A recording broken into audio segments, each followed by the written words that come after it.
Hi, I'm Kishor Rajmohan. Welcome to my channel. Alvin Thomas എന്ന് പറഞ്ഞിട്ട് ഒരു viewer ഒരു ചോദ്യം ചോദിക്കുകയുണ്ടായി. Can you please take a class on comparative cost advantage theory എന്ന് പറഞ്ഞിട്ടാണ് അദ്ദേഹം ചോദിച്ചത്. അപ്പോൾ അതിനെക്കുറിച്ച് ബ്രീഫായിട്ടുള്ള ഒരു എക്സ്പ്ലനേഷനാണ് ഇന്നത്തെ വീഡിയോയിൽ ഉൾപ്പെടുത്തിയിരിക്കുന്നത്. അപ്പോൾ ഒരു സിംപ്ലിഫൈഡ് മാനറിലായിരിക്കും ഈ വീഡിയോ. ഇത് റിക്കാർഡിയൻ പ്രിൻസിപ്പിൾ എന്നുള്ള പേരിലാണ്, റിക്കാർഡിയൻ തിയറി എന്നുള്ള പേരിലാണ് ഇത് അറിയപ്പെടുന്നത്.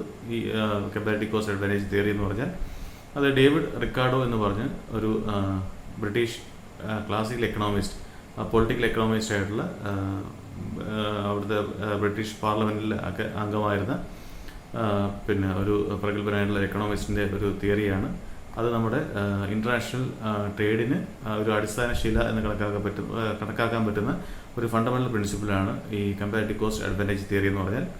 അപ്പോൾ അദ്ദേഹം അത് പോസ്റ്റുലേറ്റ് ചെയ്ത സമയത്ത് അത് പോർച്ചുഗലും ബ്രിട്ടനും തമ്മിൽ ഒരു പിന്നെ ക്ലോത്തും വൈനും തമ്മിലുള്ള ഒരു ട്രേഡിനെ പിന്നെ ആസ്പദമാക്കിയാണ് അദ്ദേഹം ഈ ഒരു പിന്നെ ഈ തിയറി അദ്ദേഹം മുന്നോട്ട് വെച്ചത്. ഇത് അദ്ദേഹം ജീവിച്ചിരുന്ന കാലഘട്ടം 1772 മുതൽ 1823 വരെയുള്ള കാലഘട്ടത്തിലാണ്.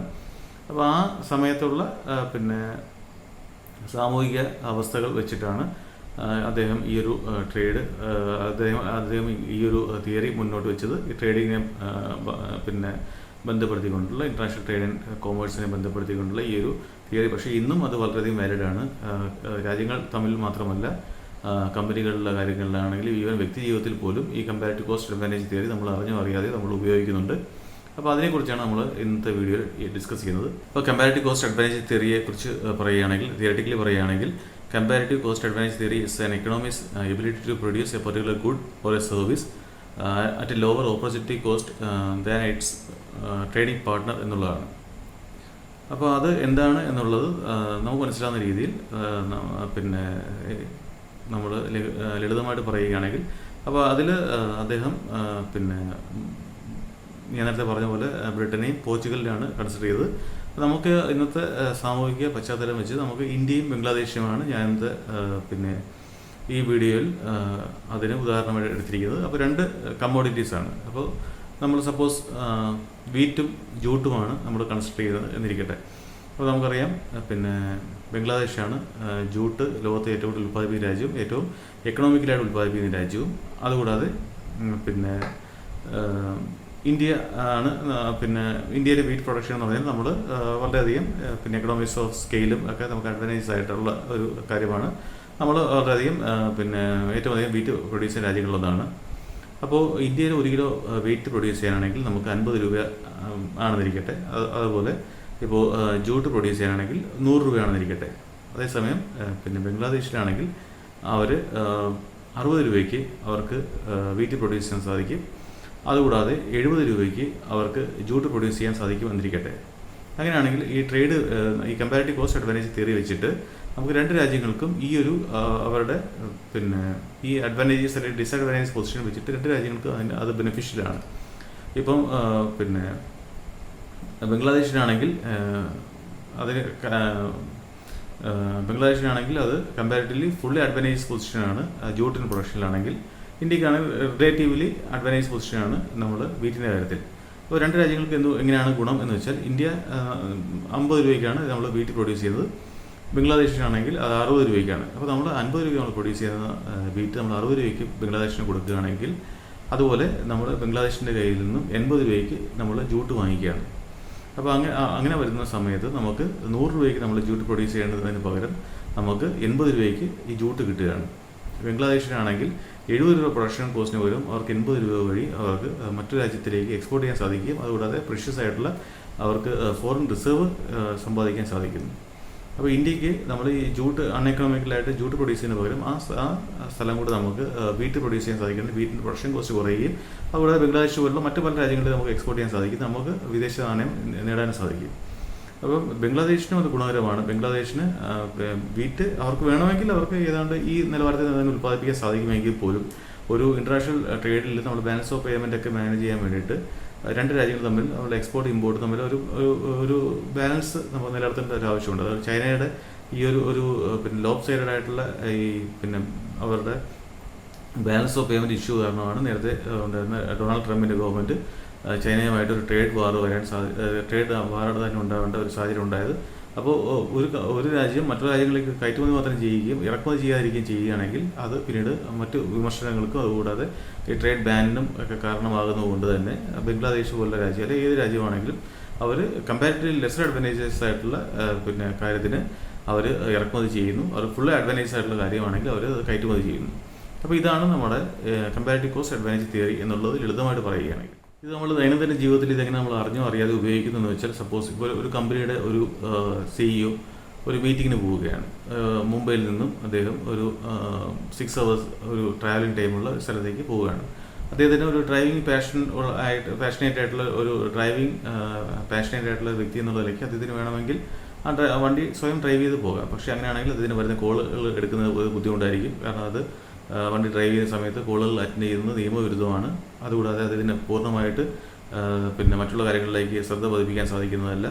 പിന്നെ ഒരു യാത്ര ചെയ്ത് ഇത്തരം ഡ്രൈവ് ചെയ്ത് ചെന്നിട്ട് ഇനി അവിടെ ചെന്നിട്ട് മറ്റുള്ള കാര്യങ്ങൾ എൻഗേജ് ചെയ്യാനുള്ള ഉത്തരവാദിത്തത്തിലാണല്ലോ ആ ഒരു റെസ്പോൺസിബിലിറ്റി ഉള്ളൊരു വ്യക്തി ആയതുകൊണ്ട് തന്നെ അദ്ദേഹത്തിന് ചിലപ്പോൾ അത്രയും ഡ്രൈവ് ചെയ്ത് ഒരു ഹെക്റ്റിക് ആയിട്ടുള്ള ഒരു എൻവയോൺമെൻറ്റിൽ കൂടെ അല്ലെങ്കിൽ ട്രാഫിക് ബ്ലോക്കുകളിലൂടെയൊക്കെ ഓടിച്ച് പോയി കഴിഞ്ഞാൽ അദ്ദേഹത്തിന് ക്വാളിറ്റേറ്റീവ് ആയിട്ട് അദ്ദേഹത്തിന് ആ ഒരു ക്വാളിറ്റി മെയിൻറ്റെയിൻ ചെയ്യാൻ സാധിക്കത്തില്ല.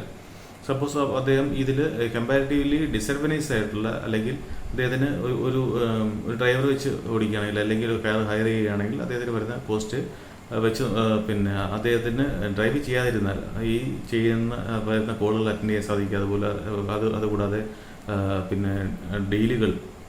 ബിസിനസ് ഡീലുകൾ ഫൈനലൈസ് ചെയ്യാൻ സാധിക്കുക. അതുകൂടാതെ കൂടെ കോ പാസഞ്ചേഴ്സ് ഉണ്ടെങ്കിൽ അവരുമായിട്ട് അദ്ദേഹത്തിന് ഇനിയും വരുത്താൻ പോകുന്ന മാറ്റങ്ങൾ അല്ലെങ്കിൽ ഫ്യൂച്ചർ പ്ലാൻസിനെ കുറിച്ച് പ്ലാൻ ചെയ്യാൻ അദ്ദേഹത്തിന് സാധിക്കുന്നതാണ്, ഫോർകാസ്റ്റ് ചെയ്യാൻ. അതുകൂടാതെ സപ്പോസ് ഇപ്പോൾ ഒരു ഷോർട്ട് നാപ്പ് എടുക്കുകയാണെങ്കിൽ, ഒരു റെസ്റ്റ് എടുക്കുകയാണെങ്കിൽ പോലും, അല്ലെങ്കിൽ കുറച്ച് നേരം ഉറങ്ങുകയാണെങ്കിൽ പോലും അതുപോലെ അദ്ദേഹത്തിന് ക്വാളിറ്റേറ്റീവ്ലി അദ്ദേഹത്തിന് നല്ല ഒരു ചെയ്യാൻ പോകുന്ന റെസ്പോൺസിബിലിറ്റി കുറച്ചും കൂടെ ഒരു റിഫ്രഷിംഗ് ആയിട്ട് ചെയ്യാൻ സാധിക്കുന്ന ഒരു കാര്യമാണ്. അപ്പോൾ ഡ്രൈവ് ചെയ്താൽ കിട്ടുന്ന ആ ഒരു ബെനിഫിറ്റിനെ വെച്ച് നോക്കുമ്പോൾ ഡ്രൈവ് ചെയ്യാതിരിക്കുന്നതാണ് അദ്ദേഹത്തിന് കൂടുതൽ പ്രയോജനപ്രദമായിട്ടുള്ള കാര്യം. ഇത് തന്നെയാണ് നമ്മൾ മറ്റുള്ള പല കാര്യങ്ങളും നമ്മൾ ഒരു കോർ കോമ്പറ്റൻസി ഉള്ള കാര്യങ്ങളിൽ നമ്മൾ കോർ കോമ്പറ്റൻസി ഉള്ള കമ്പനികളൊക്കെ കോർ കോമ്പറ്റൻസി ഉള്ള കാര്യങ്ങളിൽ ഫോക്കസ് ചെയ്യുകയും മറ്റുള്ള കാര്യങ്ങൾ ഔട്ട്സോഴ്സ് ചെയ്യുകയും ചെയ്യുകയാണ്. കഴിഞ്ഞ 2 പതിറ്റാണ്ടുകളായിട്ട് നമ്മുടെ ഇന്ത്യയിലേക്ക് അമേരിക്കയിലും കാനഡ അതുപോലെ യൂറോപ്യൻ രാജ്യങ്ങളിൽ നിന്നുള്ള ഔട്ട്സോഴ്സിംഗ് ആയിട്ടുള്ള ജോലികൾ നമുക്ക് ഇന്ത്യയിൽ കിട്ടുന്നതിന് പ്രധാനപ്പെട്ട കാരണം ഈ കമ്പാരിറ്റീവ് കോസ്റ്റ് അഡ്വാൻറ്റേജ് തിയറിയാണ്. അവർ ഇങ്ങനെയുള്ള കാര്യങ്ങളിൽ അവർ ഫോക്കസ് ചെയ്തിരുന്നത് അവർക്ക്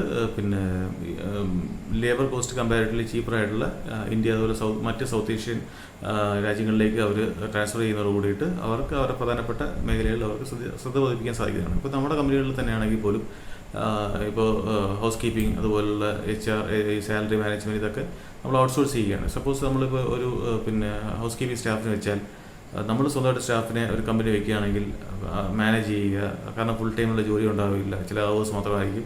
സപ്പോസ് അവർ വരാതിരുന്നാലുള്ള ബുദ്ധിമുട്ട്, അതുകൂടാതെ അവരുടെ എഫിഷ്യൻ്റായിട്ട് ജോലി ചെയ്യാതിരുന്നാൽ വേറെ ആളെ കൊണ്ടുവരാനുള്ള ബുദ്ധിമുട്ട്, അല്ലെങ്കിൽ ഇൻ്റർവ്യൂ പ്രോസസ്സ് ഒരാളെ ജോലിയിൽ നീക്കം ചെയ്യാനുള്ള ആ ബുദ്ധിമുട്ടുകൾ, ഇതൊക്കെ വെച്ച് നോക്കുമ്പോൾ ഇതൊരു കുറച്ചും കൂടി പ്രൊഫഷണലായിട്ട് ചെയ്യാൻ പറ്റുന്ന ഒരു ഏജൻസി ഏൽപ്പിക്കുകയാണെങ്കിൽ അവർക്ക് ഒരുപാട് സ്ഥാനങ്ങൾ മാനേജ് ചെയ്യാൻ പറ്റുന്നുണ്ട്.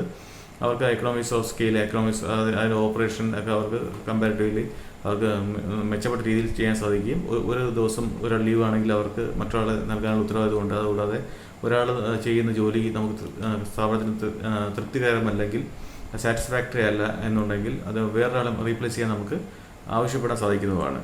അത് തന്നെ നമ്മൾ ഇപ്പോൾ ഒരു ഗാർഡനിങ് ഇഷ്ടമായിട്ടുള്ള ഒരു സിനിമാ നടനാണെങ്കിൽ ചിലപ്പോൾ ഒരു ഗാർഡനേക്കാൾ നന്നായിട്ട് ഇതിന് ഗാർഡൻ മെയിൻറ്റെയിൻ ചെയ്യാൻ സാധിക്കുമായിരിക്കും. പക്ഷേ ഈ ഒരു ദിവസമുള്ള 2 മണിക്കൂർ അദ്ദേഹം ഇതിനു വേണ്ടി മാറ്റിവെക്കുന്നത് ഒരു ഗാർഡനർക്ക് നൽകുന്ന ശമ്പളം വെച്ച് നോക്കുമ്പോൾ ചിലപ്പോൾ ചെറിയ രീതിയിലുള്ള ഒരു മോണിറ്ററി ബെനിഫിറ്റ് ഉണ്ടാകും. ചിലപ്പോൾ ഒരു മെൻ്റൽ സാറ്റിസ്ഫാക്ഷനും തീർച്ചയായിട്ടും ഉണ്ടാകും ഇങ്ങനെയുള്ള ജോലികൾ ചെയ്യുന്നുണ്ട്.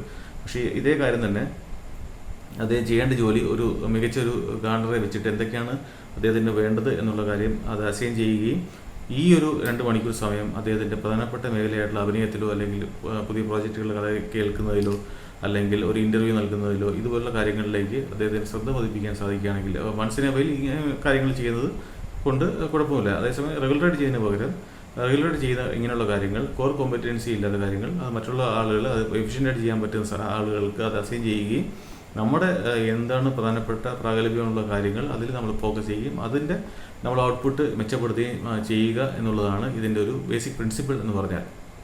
അപ്പോൾ ഈ ഉദാഹരണത്തോടു കൂടിയിട്ട് ഈ ലളിതമായിട്ടുള്ള പിന്നെ ഈ വീഡിയോ ഇഷ്ടമായിട്ടുണ്ടാകും എന്ന് കരുതുന്നു. അപ്പോൾ ഞാൻ ആൽവിൻ തോമസിനോട് ഞാൻ നന്ദി വീണ്ടും അറിയിക്കുകയാണ്. കാരണം ഇങ്ങനെയുള്ള ഒരു ചോദ്യം ചോദിച്ചുകൊണ്ടാണ് എനിക്കും കുറേ കാര്യങ്ങൾ നമുക്കിത് എനിക്ക് തോന്നുന്നു പിന്നെ +1 +2 അതുപോലെ എക്കണോമിക്സ് അതിൻ്റെ ബേസിക് ഡിഗ്രിക്ക് അതുപോലെ പോസ്റ്റ് ഗ്രാജുവേഷനൊക്കെ നമ്മൾ പഠിക്കുന്ന കാര്യം തന്നെയാണ്. തുടക്ക ചാപ്റ്ററുകളിൽ തന്നെ നമ്മൾ പഠിക്കുന്ന കാര്യമാണ്. പക്ഷേ എങ്കിൽ പോലും നമുക്ക് കൂടുതൽ കാര്യങ്ങൾ മനസ്സിലാക്കാനും ഒക്കെ സാധിച്ചു ഇങ്ങനെയുള്ള ചോദ്യങ്ങൾ വന്നുകൊണ്ടാണ്. നമ്മൾ കൂടുതൽ കാര്യങ്ങൾ മനസ്സിലാക്കുന്ന കാര്യങ്ങൾ നമ്മൾ മറ്റുള്ളവർക്ക് പറഞ്ഞു കൊടുക്കുക. ഇതൊക്കെയാണല്ലോ നമ്മൾ ഇതുപോലത്തെ പിന്നെ ഈ ഒരു വാല്യൂ എൻറിച്ച്മെൻ്റ് ആയിട്ടുള്ള കാര്യങ്ങളോട് നമ്മൾ സോഷ്യൽ മീഡിയയിലൂടെ നമ്മൾ പ്രതീക്ഷിക്കുന്നത്. അപ്പോൾ ഇങ്ങനെ ഒരു ചോദ്യം ചോദിച്ചുകൊണ്ടാണ് എനിക്ക് കാര്യങ്ങൾ കൂടുതൽ മനസ്സിലാക്കാനും കുറച്ച് പേർക്ക് എൻ്റെ ഉപയോഗപ്പെടും എങ്കിൽ അതിന്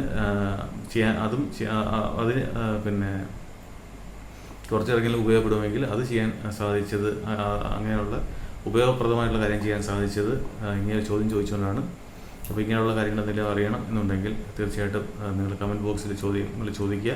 ഇതുപോലുള്ള വീഡിയോസ് ഇഷ്ടമാണെങ്കിൽ, ഷെയർ മാർക്കറ്റ്, ഫൈനാൻസ്, എക്കണോമിക്സായിട്ട് ബന്ധപ്പെട്ട വീഡിയോസ് ഇഷ്ടമാണെങ്കിൽ ചാനൽ സബ്സ്ക്രൈബ് ചെയ്യുക. എന്തെങ്കിലും കൂടുതൽ കാര്യങ്ങൾ അറിയണം എന്നുണ്ടെങ്കിൽ അത് കമൻറ്റ് ബോക്സിൽ രേഖപ്പെടുത്തുക. ഞാൻ തുടർന്നുള്ള വീഡിയോകൾ പിന്നെ അത് അഡ്രസ്സ് ചെയ്തുകൊണ്ട് വീഡിയോസ് ഞാൻ അപ്ലോഡ് ചെയ്യാൻ ശ്രമിക്കുന്നതാണ്. അപ്പോൾ വീഡിയോ കണ്ടതിന് നന്ദി. Thanks for watching this video. Thank you. By.